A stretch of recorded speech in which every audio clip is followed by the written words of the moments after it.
9h sur TV Finance et Boursorama. À l'heure de prendre le pouls de la bourse à son ouverture avec Jean-Bernard Paya, qui est expert en analyse technique. Bonjour Jean-Bernard. Bonjour à toutes et à tous. Alors, un vent d'optimisme a soufflé hier sur le CAC après les propos de la future présidente de la BCE, Christine Lagarde. On est bien monté hier. Oui, tout à fait. Il y a eu les propos de Christine Lagarde, mais avant ça, ce matin, il y avait surtout, en début de séance, il a suffi que le ministre du Commerce chinois annonce que les officiels chinois et américains sont en discussion concernant leur prochaine rencontre en septembre pour que nous assistions à un décollage des indices. Lors de son discours, en effet, il a aussi fait mention qu'il espérait l'abandon des taxes additionnelles sur les importations chinoises. Encore une fois, c'est un espoir de la résolution de ce conflit qui dure maintenant, qui a fait décoller les indices pour la énième fois.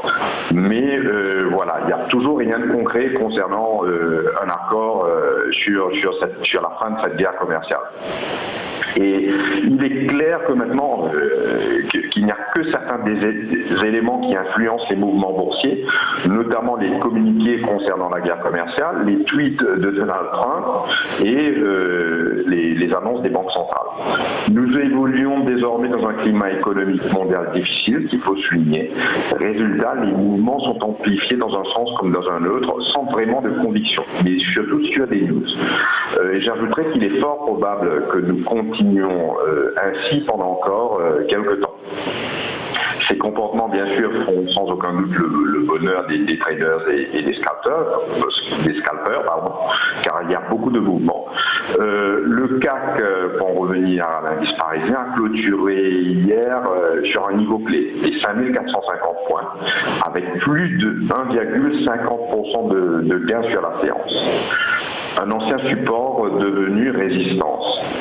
S'il y a cassure de ces seuils à la hausse ce matin, cela nous emmènerait désormais dans une dynamique haussière. Ce sera en effet une séance très intéressante à observer. La prochaine cible potentielle, si le mouvement perdure ce matin, est la zone des 5500 points, qui coïnciderait avec le comblement d'un gap.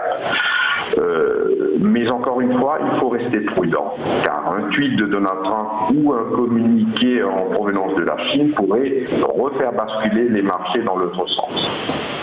Donc, la stratégie du jour, surtout, et si jamais on venait à bien casser ce niveau de 5450 points, sera d'effectuer des achats sur des mini-retracements en gardant les 5450 points comme point pivot, tout en évitant de rester trop exposé à la veille d'un week-end. Merci beaucoup Jean-Bernard Paya pour cet éclairage.